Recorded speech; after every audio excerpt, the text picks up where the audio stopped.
ભરૂચ જિલ્લા માહિતી કચેરી ખાતે ભારતીય પત્રકાર સંઘની મીટિંગ યોજાઈ હતી। આજરોજ ભારતીય પત્રકાર સંઘની નવી કારોબારી મીટિંગ બાબતે માહિતી કચેરી ખાતે આયોજન કરવામાં આવ્યું હતું, જેમાં ભારતીય પત્રકાર સંઘના જિલ્લા પ્રમુખ તરીકે રિયાઝ ઇસ્માઇલ પટેલની સર્વાનુમતે વરણી કરવામાં આવી હતી અને ઉપસ્થિત પત્રકાર મિત્રોએ તાળીઓ પાડીને વધાવી લીધા હતા। જ્યારે નવા નિમાયેલા રાષ્ટ્રીય ઉપાધ્યક્ષ વસીમભાઈ મલેક અને ગુજરાત પ્રદેશ પ્રભારી ખાસ ઉપસ્થિત રહ્યા હતા। જ્યારે ગુજરાત પ્રદેશ પ્રમુખ દિલીપભાઈ ખાચર, વિરલ ગોહિલ, ગુજરાત પ્રદેશ કાર્યકારી પ્રમુખ કનુભાઈ પરમાર ભરૂચ જિલ્લા પ્રભારી તરીકે જવાબદારી નિભાવી હતી। જ્યારે નવા નિમાયેલ વસીમ મલેક અને વિરલ ગોહિલ અને રિયાઝ પટેલને ફૂલહારથી સ્વાગત કરવામાં આવ્યું હતું।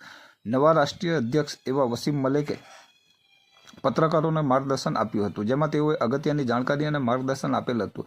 લીગલ સેલ માટે હાઈકોર્ટ સુધી પત્રકારોના હિત માટે લડી લેવાની વાત કરી હતી। સાથે 24 કલાક પોતાની ફરજ બજાવતા રહેશે અને હંમેશા કંઈક સારું કરવાની પ્રેરણા આપતા રહેશે। આવનાર દિવસોમાં મોટા પાયે અધિવેશનની તમામ જવાબદારી નિભાવવા અને જે પણ મદદ હોય તે બતાવવા અને કહેવા માટે હાકલ કરી હતી। અંતમાં જિલ્લા પ્રમુખ રિયાઝ પટેલ દ્વારા આભાર વિધિ કરવામાં આવી હતી।